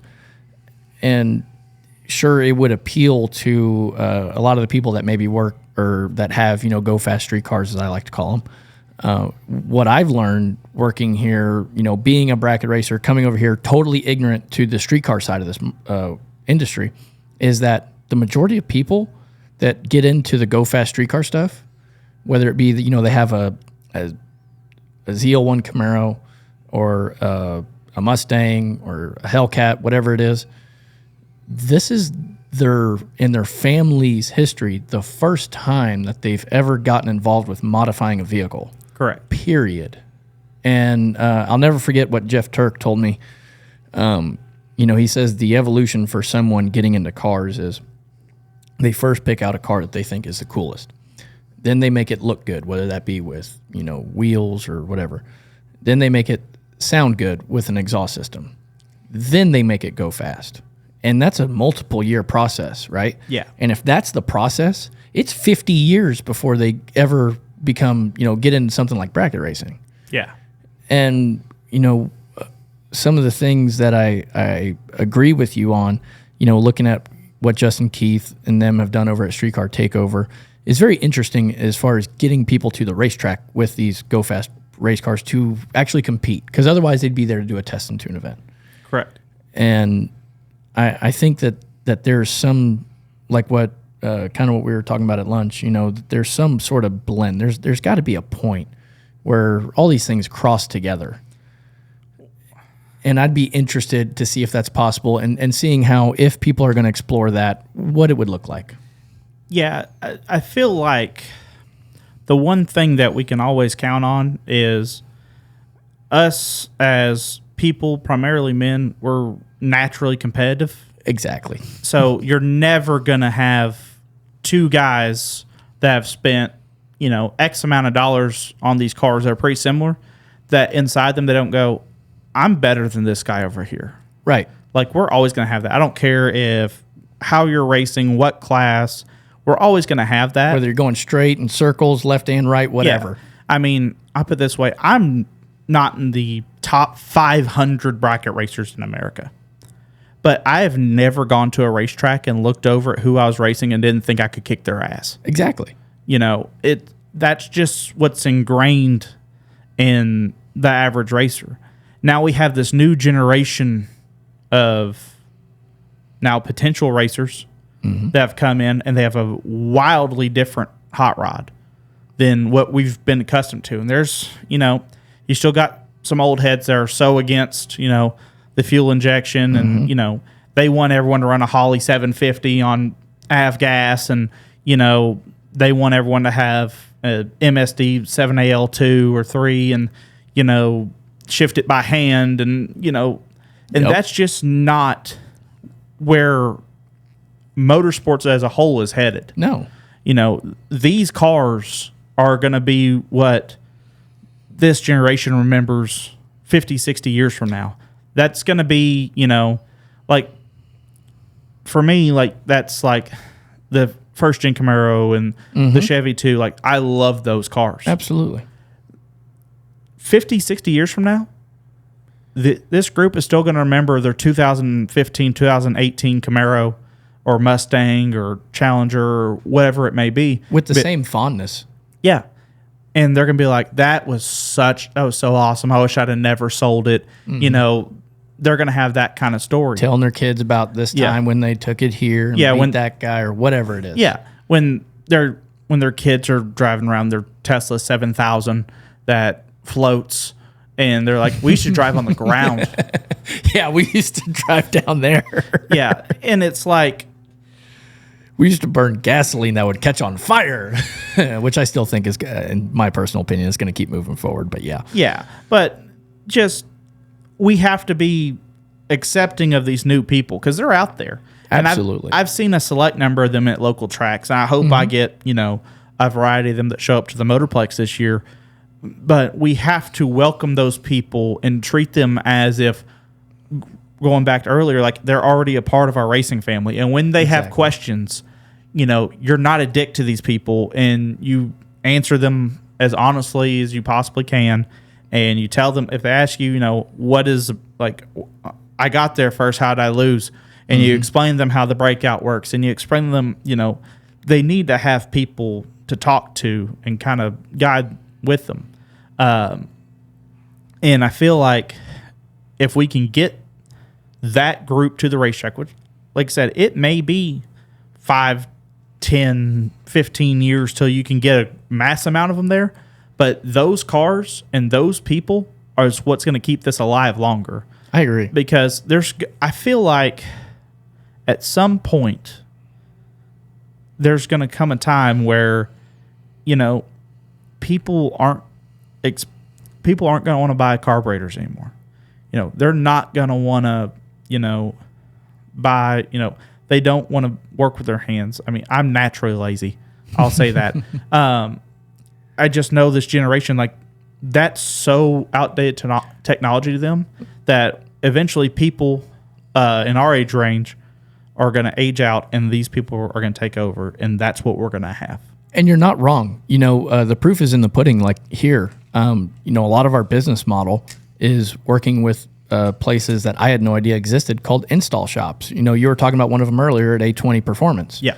And I had no idea before I worked here that you could take a Camaro, drop it off at a shop, and say, I want this thing to make 1,000 horsepower. What's it going to cost? How much money do I got to give you? Because coming from the racing background, you do everything yourself, or as much as you can yourself. Yeah. You may not have a machine shop or access to a machine shop, and so you do everything else that you can. A lot of racers know how to build their own transmissions. A lot of racers know how to set up their own rear ends. I don't know if it's a majority of them anymore, but I know that 40 years ago it was, and things are progressing to where, especially because things get more complicated, so it's harder to literally accomplish the task of upgrading the performance levels of a vehicle in a modern vehicle today. Yeah, but I this is like the whole reason why I wanted you to come here today is because I have these questions, and if anything from the past has taught me anything, it's that the racers are going to have to provide a solution. Yeah. It's not going to come from somebody else. There's not going to be anybody at an HRA place that's going to provide a solution, an absolute solid solution to where it goes, because it's going to come from, and it's not going to be just one racer. It's going to be the entire culture either adapting to things, embracing new people, embracing new ideas, and whether it be on the side from getting the media exposure stuff, the way that a few folks have stepped up, the solutions are going to come from internally. Yeah. Whether that does end up being from a person that does get to wield the stick of power at a HRA that is a racer, or whether it's through a series of individual promoters or manufacturers or whatever it is, it's going to come from a racer. And I think that discussion needs to begin now, because it's going to be guys like us. Yeah. And to be honest with you, where racetracks make their living is in bracket racing. So to keep the racetrack open, it's pretty much become aware that you have to have some sort of a bracket racing model. Not have to, but it's really rare instances where it works when you don't. And the next step up from that is, growing the industry is the big money bracket racing stuff. And so if that big money bracket racing thing goes away, does this local thing ever go away? Maybe, maybe not. I don't know. It's never happened. So it just kind of, they all feed into each other. And while we are in this golden moment, let's not be drunk off of our success and intoxicated from all the hard work that's already been put down. But how do we keep moving forward? I'm not going to sit here and pretend to have the solutions. I know you're the same way. Yeah. All we can do is what we can do to just take the next, push the ball down the field, the extra yard. But I think the conversation needs to begin of where and how things are going to advance and what things are going to look like 5, 10, and 15 years down the road. I think the streetcar market has a place. It's never been easier to make horsepower. It's never been easier to go fast, to be totally honest with you. Like what we were talking about earlier with these dragsters and stuff. That honestly, like 430 SR20 combinations and 420, not symmetrical, but spread port, big block stuff, and the blower stuff, and the Pro Charger stuff, and all. It's becoming easier and easier. I don't mean necessarily financially, but from the knowledge aspect of it, from the being able to apply it. It's one thing to make power, another thing to make it stick to the ground. All the parts are there, right? But now when it comes to the streetcar market, guess what? It struggled at first to plant the power. Now they figured it out. Yep. For the most part. The good ones have. It'll become more and more and more and more and more mainstream as we've seen it before. Before there's only a couple ones doing it. But how do we get those guys to the racetrack? How do we get them? And they may not need to do it to go bracket racing. But as someone who's performed a track manager job and done a slew of other tasks at a racetrack, we got to get these guys to the racetrack, number one, because it's safer.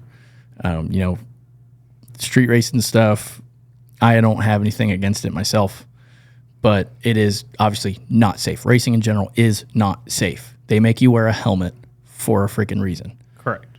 So going to the track is probably going to be the safest place you will ever perform these tasks at. Yeah. I mean, at the meeting every year, they give us this rule book, and it's about an inch thick or so. And they tell us, every rule in here's got someone's name on it. Yeah. Whether that be a bar that's in a car or a piece of safety equipment, or it might, not even just safety aspect wise, but, why can I not run this ignition box, or why can I not run, this, that, or the other? Well, someone did that at some point. Exactly. And it either cost them their competition, got caught cheating, or not necessarily or is cheating, enough of a performance advantage that it needed to be reined back in, or they got injured, or it's a fatality. Yeah, unfortunately, they lost their life. And when I was younger, I used to get really frustrated with the safety aspect of it. Like, why do I have to wear these pants, and why do I have to wear this jacket, and this neck collar's uncomfortable, and these gloves look goofy, and I don't want to wear none of this. And then since then, I've been on fire. Oh yeah. And I didn't have the right pants on, and that was scary. And then I've crashed one. Yep. Guess what? I wear everything, especially after I caught on fire. I wear everything now. It's just for the pure fact of I don't want to be on fire again and be in the position where I'm hanging my legs out of the car so I don't get burnt. You know, all this stuff's here for a reason. And to get, you know, it does seem like street racing has become a little more popular, you know, and I've got buddies that do it, you know, God bless them, you know. Right. You know, they're putting a lot of power on a regular road. A lot. And part of it's impressive. But another power, I'm like, I don't want to lose my buddy. No, you don't want to see him run into the side of a warehouse distribution facility and be smashed up flat as a pancake. And there's no one there to help them. There's nobody coming either. Like, that's the other side of it. Besides, you know, their buddy who's been drinking since before the sun went down, and now it's 3 o'clock in the morning. You crash, someone says they're calling 911. Everyone else is leaving. Yes. Because they don't want to go to jail. Yes. So you can do that, or you can bring your hot rod to the racetrack, where I can't speak for all racetracks, but at the Motorplex, we've got an ambulance. Mm-hmm. We got a fire truck. We got plenty of fire extinguishers. Yep. We got people who, if you get in a bad situation, first off, we have walls to contain you. Yeah. So you don't run off in a field and flip. But we can also potentially help save your life if you were to get in a really bad situation. Yeah. And that more than anything, I mean, that's how the NHRA came to be. Exactly. It was made out of necessity for safety. Correct. And that goal is still the same. I mean, they just made a rule for stock and super stock where they banned blinders, which at first there was a huge outrage from the racers. And there's still some that are upset. But the whole reason they made that is because people were riding around the pits with them and they couldn't see where they were going, and multiple people got hurt. They did it so people don't get hurt. They're not doing it to ruin your fun or make you less competitive, or they're not picking on you. Mm-hmm. They're doing it to keep people safe. Exactly. It's, you know, as silly as you think a rule might be, it's there for a reason. Exactly. I couldn't agree with you more on that. And man, you know, I hope that this conversation kind of starts, you know, moving the ball on all of these fronts that we discussed today. Because, like I said, man, it's up to people like us. Yeah. And if we don't do anything, you know, not that we're in charge today. No. We're certainly not even a little bit. We have just the slightest sniff of influence in this industry. But that's today. Where is it going to be years down the road? What does that look like? And if we want this to continue to not only for our own selfish reasons to enjoy it, but also for the people after us, then we need to make some preparations. Otherwise, we've seen it time and time again with all sorts of different aspects. It just, you know, not even in motorsports, it just goes away and just fades away and never comes back to its promise. Yep. So, thanks again, man, for coming out here today. I appreciate it. I hope traffic wasn't too bad for you. Wasn't that far of a drive? No, luckily it's only about 45 minutes down the road. I appreciate, you know, you invite me over here. Got a tour of this place. It's pretty badass. Y'all doing some cool work over here. Thanks, man. We got a pretty awesome team here that puts in a ridiculous amount of work to help people go fast. It's an honor just to be a little part of it. So once again, folks, thanks for watching. If you liked it, be a friend, tell a friend. If you didn't like it, just forget about it. And Ryan Gleghorn, where can they find you at on social stuff? You can find me on Facebook, Ryan Gleghorn. I'm on Instagram at Ryan Gleghorn. I'm pretty easy to find. I ain't trying to hide from nobody.